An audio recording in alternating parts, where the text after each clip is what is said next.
13 अगस्त 1972 पाकिस्तान के रावलपिंडी में मौजूद एक कड़ी सुरक्षा वाले प्रिजनर ऑफ वॉर यानी पीओडब्ल्यू कैंप में वो रात इतिहास बनने वाली थी।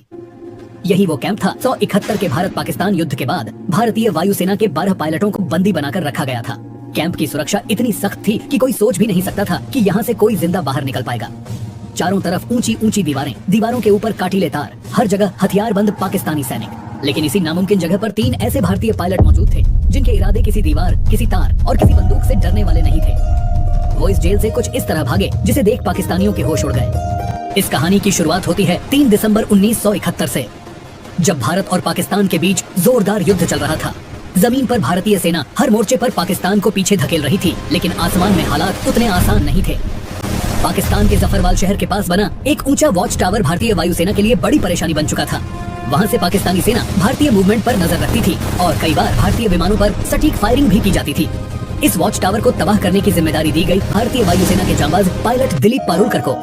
दिलीप पारुलकर अपने साहस, अनुशासन और हिम्मत के लिए जाने जाते थे। उन्हें पता था कि मिशन आसान नहीं है, लेकिन देश के लिए यह जोखिम उठाना जरूरी था। 10 दिसंबर 1971 को दिलीप पारुलकर अपने सुखोई से फाइटर जेट के साथ मिशन पर निकले।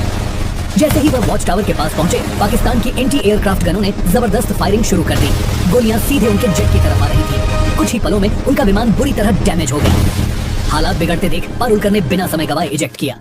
उनकी जान तो बच गई, लेकिन किस्मत ने उन्हें दुश्मन की जमीन पर उतार दिया। जमीन पर उतरते वक्त पारुलकर पहले से घायल थे।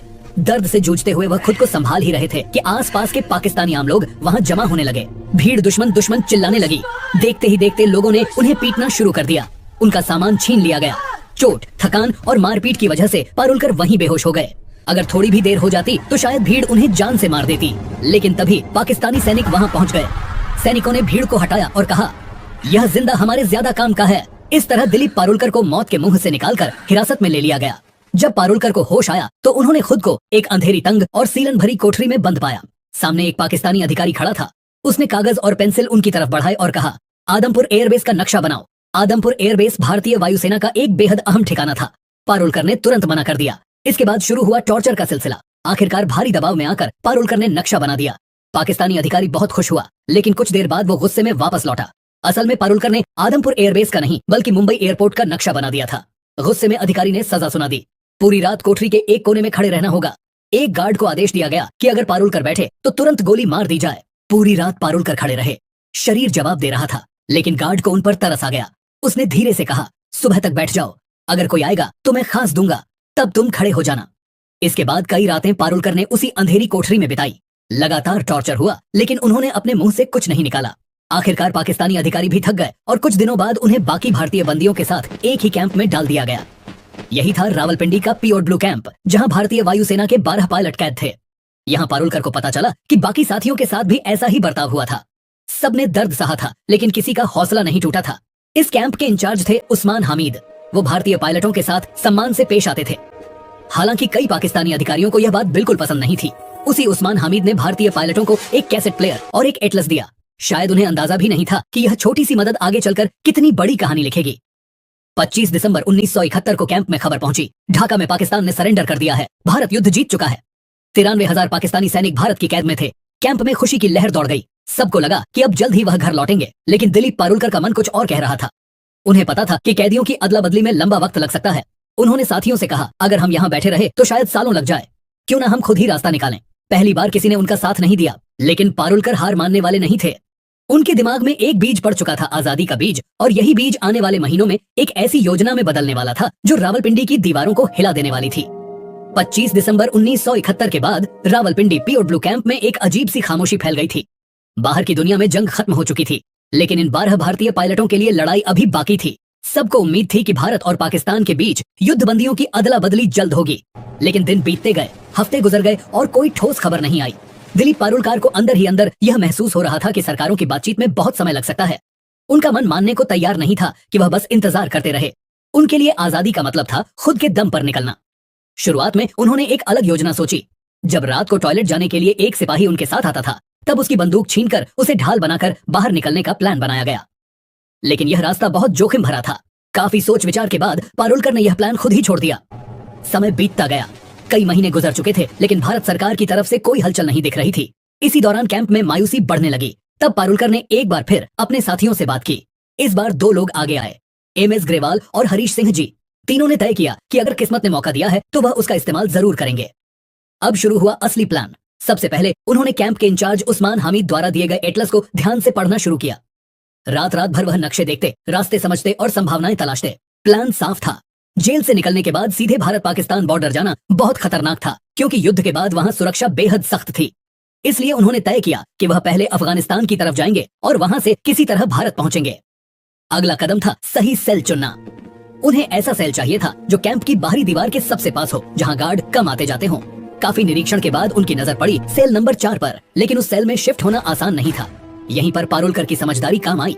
उनका व्यवहार गार्ड्स के साथ हमेशा ठीक रहा था।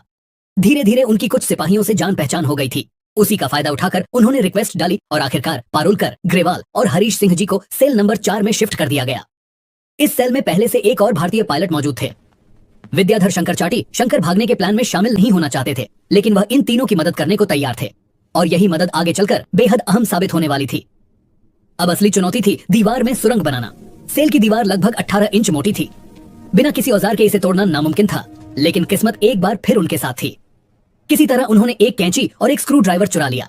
हर रात ठीक 12 बजे से 1 बजे तक बेड के नीचे जाकर काम शुरू होता। एक आदमी दीवार को रेतता, बाकी 3 पहरा देते। दीवार से निकलने वाली मिट्टी और सीमेंट को बेड के नीचे छुपा दिया जाता। सुरक्षा बढ़ाने के लिए उन्होंने सेल के अंदर लगे बल्ब का फ्यूज उड़ा दिया ताकि गार्ड ठीक से देख ना सके। जेल में बल्ब बदलने की प्रक्रिया लंबी थी और इसका फायदा इन तीनों को मिला।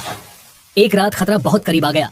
एक गार्ड ने बाहर से झांक कर देखा और उसे लगा कि सेल में सिर्फ 3 पायलट हैं, जबकि उस वक्त हरीश सिंह जी बेड के नीचे थे। गार्ड ने आवाज लगाई, लेकिन तीनों ने सोने का नाटक किया। गार्ड भागकर इंचार्ज उस्मान हामिद को बुलाने गया। उसी पल सिंह जी चुपचाप बाहर निकले और लेट गए। जब उस्मान हामिद आए और चारों पायलटों को देखा तो उन्होंने गार्ड को ही डांट दिया। दिन बीतते गए, हफ्ते महीनों में बदल गए। दीवार की ईंटों से सीमेंट निकाला जाता, फिर ईंटों को वैसे ही वापस लगा दिया जाता। बाहर से देखने पर सब सामान्य लगता था। साथ ही उन्होंने भागने के बाद के लिए तैयारी शुरू कर दी। हर कैदी को हर महीने 57 रुपए मिलते थे। इन्हीं पैसों से तीनों ने ड्राई फ्रूट्स, कंडेंस्ड मिल्क और जरूरी सामान इकट्ठा किया। उन्हें पता था कि जेल से बाहर निकलने के बाद जिंदगी और भी कठिन होने वाली है। दिशा जानने के लिए उन्हें कंपास चाहिए था।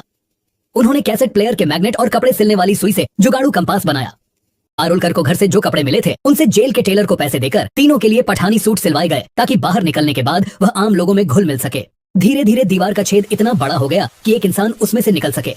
आखिरी परत, जो कि सिर्फ प्लास्टर था, उसे जानबूझकर छोड़ी गई ताकि भागने वाली रात उसे आसानी से तोड़ा जा सके। 13 अगस्त 1972 की रात रावलपिंडी POW कैंप के ऊपर काले बादल छाए हुए थे। तेज हवा चल रही थी और थोड़ी ही देर में मूसलाधार बारिश शुरू हो गई। यही वह रात थी जिसका इंतजार दिलीप पारुलकर, MS ग्रेवाल और हरीश सिंह जी महीनों से कर रहे थे। तीनों ने अपने पठानी सूट पहने, ड्राई फ्रूट्स, कंडेंस्ड मिल्क, जुगाड़ से बना कंपास और थोड़े पैसे अपने पास रखे। जाने से पहले उन्होंने अपने साथी विद्याधर शंकर चाटी को गले लगाया। अब आखिरी कदम बाकी था। पारुलकर ने दीवार की आखिरी परत को धीरे धीरे तोड़ा। बारिश की वजह से आवाज बाहर तक नहीं गई। एक एक करके तीनों उस संकरे छेद से बाहर निकल आए। बाहर आकर उन्होंने देखा दीवार के पास ही एक पाकिस्तानी गार्ड चारपाई पर सो रहा था। तीनों सीधे दीवार की तरफ भागे। कुछ कपड़ों को बांधकर उन्होंने रस्सी बनाई, उसे ऊपर फेंका और दीवार के कांटीले तारों के पार अटका दिया। पहले पारुलकर, फिर ग्रेवाल और आखिर में हरीश सिंह जी दीवार फांदकर दूसरी तरफ उतर गए। अब वह जेल से बाहर थे, लेकिन असली लड़ाई अब शुरू होने वाली थी। तीनों तेजी से भागते हुए बस स्टैंड पहुंचे। किस्मत उनके साथ थी। उन्हें पेशावर जाने वाली बस मिल गई। पूरी रात सफर करने के बाद सुबह करीब 6 बजे वह पेशावर पहुंच गए। यहाँ सबसे बड़ा खतरा पहचान का था। अगर उनसे कलमा पढ़ने को कहा जाता या मेडिकल चेक होता तो तुरंत पकड़े जाते। इसलिए तीनों ने खुद को क्रिश्चियन बताने का फैसला किया। पेशावर से उन्होंने एक और लोकल बस ली और सुबह करीब 9:30 पर लंडी कोटल पहुंचे। उधर सुबह 11 बजे रावलपिंडी के वॉर कैंप में अचानक हड़कंप मच चुका था। पाकिस्तानी गार्ड्स को पता चल गया था कि तीनों भारतीय पायलट भाग चुके हैं। जब गार्ड्स उनके सेल में पहुंचे और दीवार में बना वह बड़ा सा सुराख देखा तो कुछ पल के लिए सब सन्न रह गए। किसी को यकीन ही नहीं हो रहा था कि इतनी कड़ी सुरक्षा के बावजूद यह नामुमकिन काम हो गया। गार्ड्स गुस्से से तमतमा उठे। उन्हें लगा कि अगर सीनियर अफसरों को सच्चाई पता चली तो सजा उन्हीं को मिलेगी। इसी गुस्से और डर में उन्होंने सोचा कि विद्याधर शंकर चाटी, जिन्होंने इन तीनों की मदद की थी, उन्हें गोली मार दी जाए। फिर सीनियर्स को यह बताया जाए कि चाटी भी भागने की कोशिश कर रहे थे। लेकिन सीनियर अफसरों को जल्दी ही साफ जानकारी मिल गई कि असल में कितने कैदी भागे हैं। इसी वजह से गार्ड्स चाटी को मारने की हिम्मत नहीं कर पाए। उधर जेल से दूर निकल चुके तीनों पायलटों के सामने अगली सबसे बड़ी चुनौती खड़ी थी। अब उन्हें अफगानिस्तान में दाखिल होने के लिए तोरखम बॉर्डर पार करना था, जो वहां से सिर्फ 5 किलोमीटर दूर था। दूरी कम थी, लेकिन सबसे बड़ी समस्या यह थी कि उन्हें रास्ता बिल्कुल नहीं पता था। उन्होंने अपने पास मौजूद एटलस में देखा कि तोरखम बॉर्डर के पास एक जगह दिखाई गई थी, लैंडी खाना रेलवे स्टेशन। नक्शे के हिसाब से अगर वह वहां पहुंच जाते तो वहीं से होते हुए तोरखम बॉर्डर जाना आसान हो सकता था। लेकिन उन्हें यह नहीं पता था कि यह नक्शा बहुत पुराना था और लैंडी खाना रेलवे स्टेशन 1932 में ही बंद हो चुका था। तीनों एक चाय की टपरी पर पहुंचे और वहां खड़े एक आदमी से पूछा, लैंडी खाना कैसे जाए? यह सुनते ही आसपास के लोग उन्हें घूरने लगे। तभी एक आदमी आगे आया और सख्त लहजे में पूछा, तुम कौन हो, कहां से आ रहे हो और कहां जा रहे हो? पारुलकर ने जवाब दिया, हम पाकिस्तान एयरफोर्स के अफसर हैं, छुट्टी पर हैं और घूमने जा रहे हैं। दुर्भाग्य से वह आदमी तहसीलदार का क्लर्क था। उसे शक हो गया। उसने कहा, यहाँ इस नाम की कोई जगह नहीं है। भीड़ बढ़ने लगी। उस आदमी ने ताना मारा, तुम तीनों बंगाली हो ना, अफगानिस्तान भाग रहे हो? ग्रेवाल ने हंसते हुए कहा, क्या हम आपको बंगाली लगते हैं? लेकिन शक और गहरा गया। तीनों को पकड़कर तहसीलदार के पास ले जाया गया। वहां भी उन्होंने खुद को पाकिस्तानी एयरफोर्स अफसर बताया, लेकिन तहसीलदार ने भरोसा नहीं किया। आखिरी दांव खेलते हुए पारुलकर ने कहा, हमने अपने वतन के लिए खून पसीना बहाया है। अगर आपको भरोसा नहीं है तो पाकिस्तान एयरफोर्स के एलडीसी उस्मान हामिद से बात करवा दीजिए। पारुलकर को लगा था कि इससे वह बच जाएंगे, लेकिन यही बात उनकी सबसे बड़ी गलती बन गई। तहसीलदार ने तुरंत उस्मान हामिद को फोन किया और दिलीप से बात करवाई। दिलीप को बात करनी ही पड़ी। इसी पल उस्मान हामिद को समझ आ गया कि तीनों वही भारतीय पायलट हैं जो रावलपिंडी कैंप से भागे हैं। उस्मान हामिद ने तहसीलदार से फोन पर कहा, यह हमारे लोग हैं, जब तक हमारे सिपाही वहां नहीं पहुंचते इन्हें सुरक्षित रखा जाए। कुछ घंटों बाद पाकिस्तानी सैनिक आए और तीनों को दोबारा रावलपिंडी ले जाया गया। उन्हें 30 दिन की सॉलिटरी कंफाइनमेंट की सजा दी गई। इसके बाद सभी भारतीय पायलटों को रावलपिंडी से हटाकर फैसलाबाद की जेल भेज दिया गया, जहां 500 से ज्यादा भारतीय पीओडब्ल्यू कैंप में रखे गए थे। इसी दौरान भारत और पाकिस्तान के बीच युद्धबंदियों की अदला बदली पर बातचीत तेज हो गई। आखिरकार दिसंबर 1972 में पाकिस्तान के राष्ट्रपति जुल्फिकार अली भुट्टो ने सभी भारतीय युद्धबंदियों को रिहा करने का ऐलान कर दिया। जब यह भारतीय जवान बाघा बॉर्डर से भारत लौटे तो वहां इंसानों का सैलाब उमड़ पड़ा। हजारों लोग तिरंगे लेकर खड़े थे। नारों की गूंज थी। सैनिकों की आंखों में आंसू और चेहरे पर गर्व था। यह कहानी सिर्फ एक जेल से भागने की नहीं थी। यह कहानी थी हौसले की। यह कहानी थी उस जज्बे की जो सलाखों के पीछे भी आजाद रहना जानता है। और रावलपिंडी की वो दीवारें आज भी शायद याद करती होंगी कि कभी 3 भारतीय पायलट उन्हें चकमा देकर निकल गए थे। दोस्तों, अगर वीडियो पसंद आया हो तो वीडियो को एक लाइक जरूर करें और चैनल को भी सब्सक्राइब जरूर करें।